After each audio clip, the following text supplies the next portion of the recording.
Dragons is a tabletop role-playing game. You get together with your friends and you explore a fantasy world.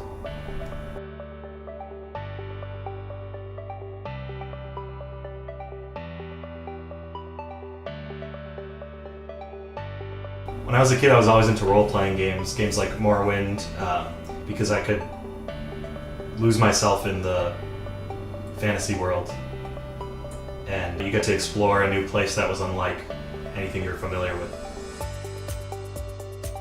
I started playing Dungeons & Dragons about 3 years ago. Just really wanted to play, so I got all my friends together and forced them to play, and then fell in love with it.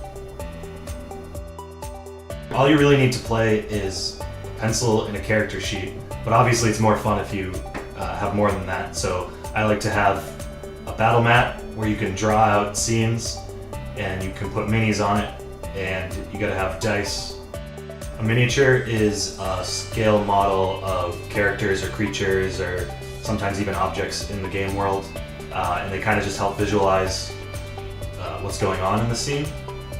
And sometimes I'll get them from the store, like a local game store, or online. Sometimes they're painted, or sometimes I paint them myself.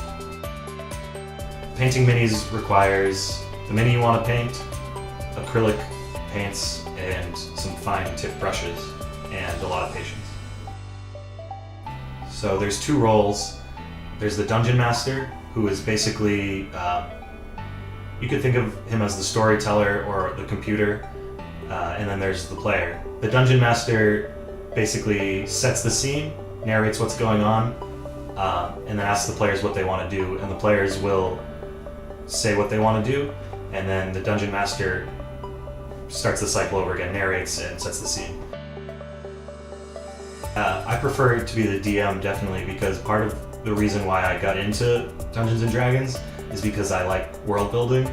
I've always wanted to be a game designer, and so I get to do that kind of in a freewheeling way where I craft the story and I get to see how it works in the sense of like in a game world with a rule set.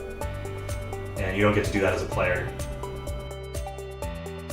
I'd recommend D&D to anybody because it's a creative, thought-provoking, fun social game with your friends that allows you to escape to a world other than your own.